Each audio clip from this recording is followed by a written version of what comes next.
Permisi Bu. Ya, silakan duduk Mbak. Terima kasih. Dengan Mbak Rifa ya? Iya Bu, betul. Oke, sebelumnya izin memperkenalkan diri. Nama saya Anissa Malika Iniasari. Biasa dipanggil Ibu Ica atau Ibu Nisa.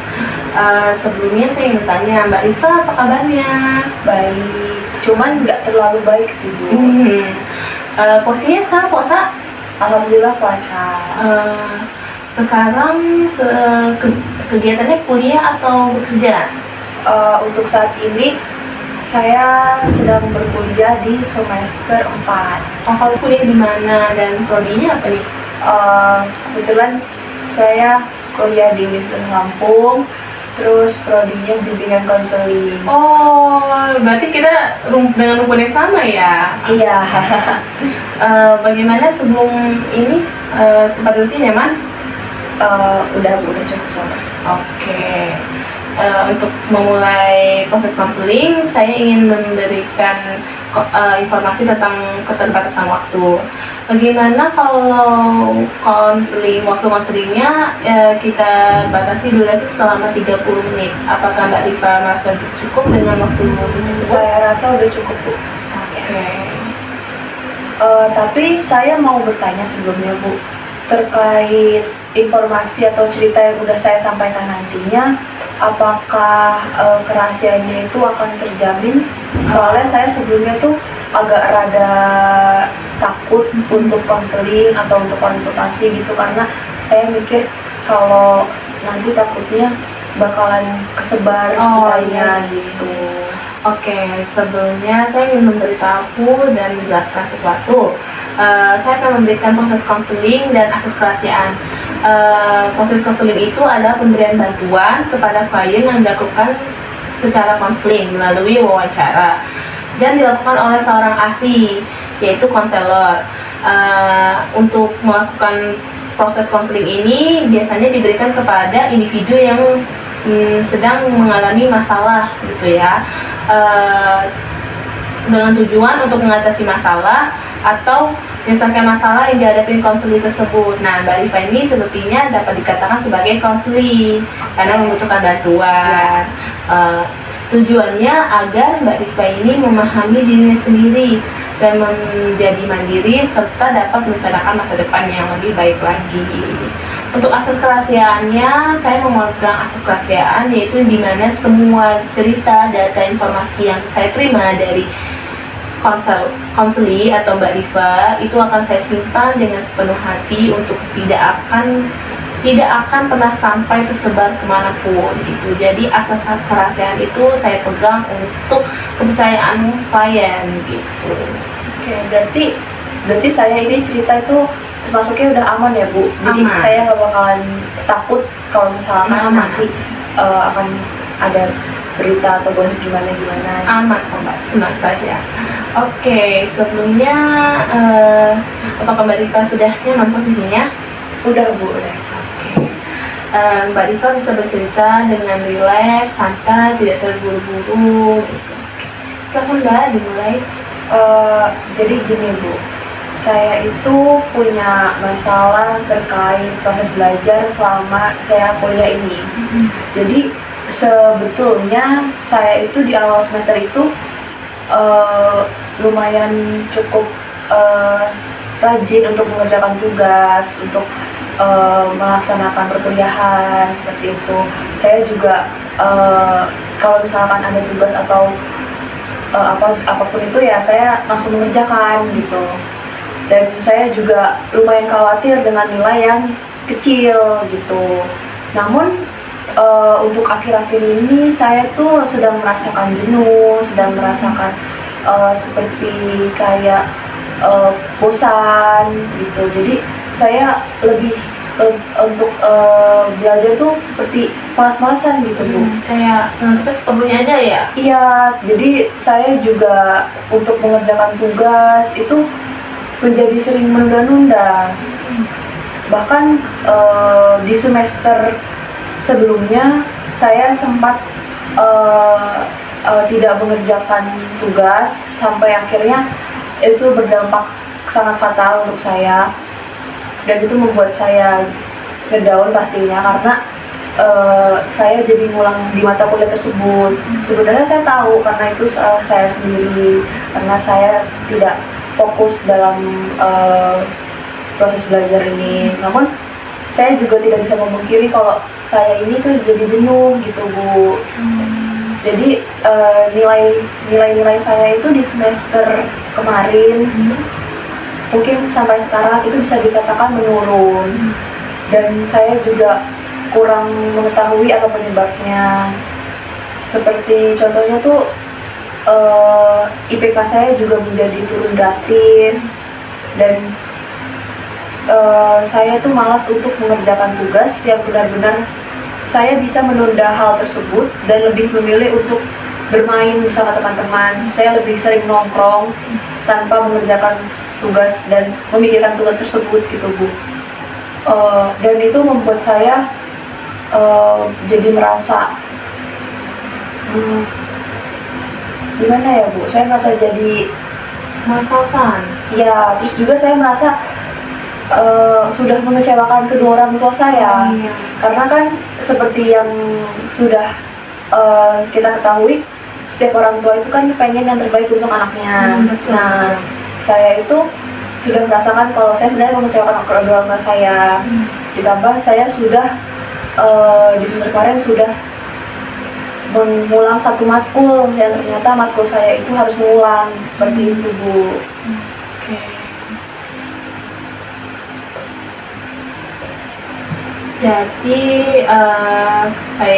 yang saya tangkap dari cerita Mbak Rifa ini, bahwa Mbak Rifa ini di semester kemarin mengalami kayak malas belajar, terus habis itu menunda tugas, lebih mengutamakan main ketimbang pekerjaan kuliahnya gitu. Tapi Mbak Rifa merasakan apa yang dampak dari yang Mbak Rifa lakukan dari hal-hal tersebut? Iya, sebenarnya saya merasakan banget. Bahkan saya pun kadang kalau sudah merasakan, misalkan saya sudah menyadari kalau saya itu tidak mengerjakan tugas. Saya merasakan kalau, aku ini belum ngerjain tugas, gitu kan.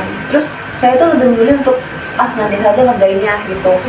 Tapi ujung-ujungnya nggak saya kerjain karena saya mikir ayo deh nanti aja, masih bisa lain waktu kayak gitu. Jadi saya lebih memilih untuk ditunda bahkan sampai tidak dikerjakan gitu Bu. Oke, selanjutnya dari dampak-dampak yang telah Mbak Rifa sebutkan tadi, pengaruh apa sih yang Mbak Rifa rasakan gitu?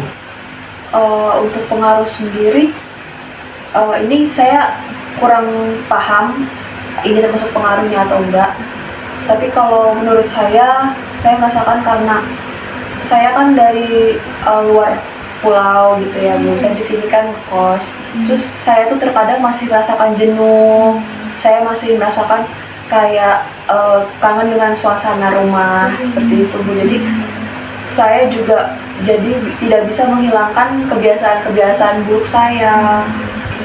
Biasanya saya malas untuk mengerjakan tugas, malas untuk melaksanakan perkuliahan. Itu kalau saya tuh benar-benar sedang berantakan suasana hatinya gitu Bu. Terus juga saya sudah pernah untuk melakukan kegiatan organisasi. Saya sudah sempat mendaftar organisasi tersebut. Saya sudah rutin melakukan organisasi tersebut, dan bisa dibilang saya cukup aktif dalam organisasi tersebut. Namun setelah saya lakoni beberapa bulan, saya masih merasakan hal yang sama. Bahkan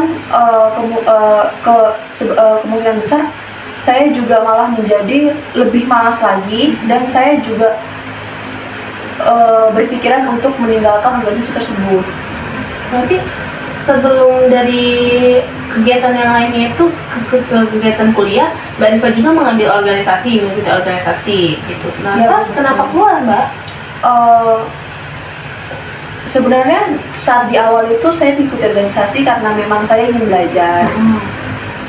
Dan juga saya merasakan kalau saya butuh perkembangan gitu, karena kan saya sebelumnya malas-malasan gitu, dan itu berhasil di saya. Namun hanya sebentar saja Bu, karena setelah itu saya langsung benar-benar malah gimana ya, saya langsung kayak skip tugas saya terus, dan itu malah bikin saya tuh jadi lebih malas lagi. Jadi saya berpikiran untuk apa saya keluar aja kayak gitu Bu. Jadi bisa dikatakan saya tidak bisa untuk membagi waktunya juga gitu. Oke, jadi selain malas mengerjakan tugas, terus menunda pekerjaan, lebih mengutamakan main, ternyata Mbak Rifa juga pernah aktif di organisasi gitu, dengan tujuan untuk menambah pengalaman atau pengetahuan. Lama kemudian Mbak Rifa menjadi jenuh juga gitu dengan suasananya gitu, sehingga Mbak Rifa juga ingin keluar atau sudah keluar gitu ya dari organisasi tersebut. Informasi dari saya atau saran dari saya, kita sebagai mahasiswa pasti sering banget merasakannya jenuh sama suasana kuliah, terus capek tentang keadaan gitu. Tapi kita kuliah itu punya mimpi kan Mbak. Mimpinya itu untuk membahagiakan kedua orang tua, atau bisa dikatakan menaikkan derajat orang tua gitu. Nggak apa-apa sih sebenarnya kalau emang terkadang kita merasakan capek, lelah gitu, tetapi jangan terlarut gitu. Kayak kita nggak boleh nih yang seperti ini terus gitu, bermalas-malasan, sehingga kita merasakan dampaknya sangat luar biasa. Dampak negatifnya itu membuat diri Mbak Rifa ini sekarang menjadi sangat malas gitu ya, mohon maaf gitu. Terus juga dapat dikatakan juga bahwa Mbak Rifa sekarang merasa ingin memperbaiki lah ya gitu kan, bagaimana caranya gitu untuk memperbaiki hal-hal yang sudah Mbak Rifa lakukan sebelumnya gitu. Ya, karena sejujurnya saya tuh udah benar-benar sadar, terus saya juga mikir kalau saya sudah benar-benar mengecewakan orang tua saya. Walaupun saya belum mengatakan secara jujur ke orang tua saya, namun kalau misalkan saya menyampaikan hal tersebut, sudah pasti orang tua saya akan menjadi kecewa kan Bu ya. Jadi saya bertekad untuk menyelesaikan terlebih dahulu apa yang sudah saya lakukan sebelumnya, baru saya nanti akan menginformasikan kepada orang tua saya. Tapi dari Mbak Rifanya sendiri mempunyai keinginan dong untuk merubah kebiasaan buruknya menjadi dihilangkan gitu ya? Iya Bu, saya pengen banget karena saya tuh sadar ketika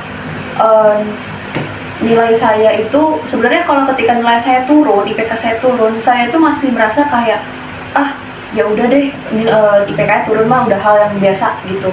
Namun ketika saya ada satu matkul yang mengulang, itu saya merasa langsung saya ingin memperbaiki gitu. Saya merasakan kayak kok saya malas banget kayak gitu Bu, karena menurut saya itu udah hal yang fatal banget gitu. Dari hal yang sebelumnya saya hanya menyepelekan nilai, ini sampai menyepelekan mata kuliah gitu loh Bu. Karena kan seperti yang kalau yang saya tahu itu, kalau ada mata kuliah yang tidak lulus gitu ya kan, itu nanti saya tidak bisa melanjutkan, saya tidak bisa melanjutkan ke jenjang yang selanjutnya gitu ya Bu. Jadi saya harus mengulang gitu. Kan dari sesi konseling kita hari ini, bahwasannya dari Vaginaya ini mengalami yang namanya yang nggak mengerjakan tugas, malas juga untuk mengerjakan tugas, terus kemudian kurang aktif, terus sering menunda tugas, dan lebih mengutamakan main ya. Iya Bu, betul. Oke. Untuk tips penyelesaian dari cerita Mbak Rifa ini, di sini saya mempunyai teknik penyelesaian latihan bertanggung jawab, yang dimana tips saya ini kegunaannya untuk mengutarakan hal-hal yang dihadapi Mbak Rifa sebelumnya untuk mencoba bertanggung jawab dari hal-hal tersebut. Oke, saya contohkan terlebih dahulu ya. Contohnya seperti ini. Saya merasa kalah dan saya siap bertanggung jawab atas kekalahan tersebut. Kemudian, Mbak Rifa siap mengikuti arahan dari saya? Siap, Bu. Oke, sebelum mulai, Mbak Rifa silakan tarik nafas terlebih dahulu, kemudian dibuang. Sudah siap? Sudah. Oke, silakan. Saya merasa kalau saya sudah lalai dalam mengerjakan tugas dan saya akan bertanggung jawab atas kelalaian yang sudah saya buat. Lalu saya juga menyadari kalau saya memiliki banyak kekurangan dan saya akan bertanggung jawab atas kekurangan hal tersebut. Oke, dari teknik yang telah saya berikan, bagaimana apa yang Mbak Rifa rasakan? Sejauh ini saya sudah cukup merasa lega ya, Bu ya. Berarti Mbak Rifa harus ada kemauan ya untuk bertanggung jawab dari si kelalaian atau kelalaian atau dari kemalasan Mbak Rifa tersebut ya. Ya. Oke, terus menurut Mbak Rifa, apa solusi yang Mbak Rifa lakukan dari hal-hal yang telah Mbak Rifa lakukan ini? Ini maksudnya solusi yang saya dapatkan ya, Bu? Untuk kedepannya. Oke. Kalau solusi yang saya dapatkan ini, mungkin saya bisa dapat itu, saya menjadi tahu dan saya menjadi yakin kalau saya itu memang harus membuang kebiasaan buruk saya itu. Saya juga jadi harus lebih bisa untuk memposisikan diri bagaimana caranya saya itu bisa membuang rasa malas saya itu, Bu. Dan saya juga bertekad kalau saya akan lebih bersungguh-sungguh lagi dalam menuntaskan mata kuliah yang nanti kedepannya akan saya ulang tersebut. Oke, ya saya juga sedikit memberikan solusi ya untuk kedepannya Mbak Rifa. Semoga saja bermanfaat untuk dirinya Mbak Rifa gitu. Yang pertama itu semoga Mbak Rifa bisa menyelesaikan semua permasalahannya gitu, mulai dari tugas, terus organisasi segala macam, terus habis itu kemudian Mbak Rifa bisa bertanggung jawab atas apa yang telah Mbak Rifa lakukan untuk kedepannya dan siap memikirkan masa depan yang lebih bagus atau lebih cerah gitu untuk kedepannya. Dan semoga hal yang telah Mbak Rifa lakukan sebelumnya tidak terulang lagi di masa yang akan datang. Saya juga merasakan kalau setelah saya konseling tadi, saya merasa lebih lega, terus juga saya berasa saya sudah menemukan jawabannya mungkin sebelumnya, tapi saya takut untuk mengutarakannya dan saya takut untuk memulainya gimana. Tapi setelah saya konseling ini, saya berasa menjadi lebih leluasa untuk melakukannya dan saya jadi lebih yakin untuk melakukan hal-hal yang lebih positif lagi dan membuang kebiasaan-kebiasaan buruk tersebut.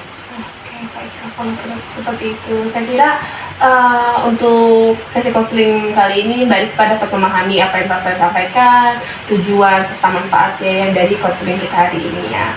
Apakah cukup hari ini Mbak Rifa? Saya kira kan cukup, Bu. Oke, sebelumnya saya ucapkan terima kasih banyak telah mempercayai saya sebagai konselor. Mohon maaf apabila saya ada kesalahan atau kekurangan dalam menghadapi Mbak Rifa. Semoga masalah-masalah Mbak Rifa dapat terselesaikan secara mandiri. Saya juga makasih banyak ya, Bu, udah dibantu. Ya. Kasih ya, Bu. Iya, sama-sama. Kasih ya Mbak. Iya.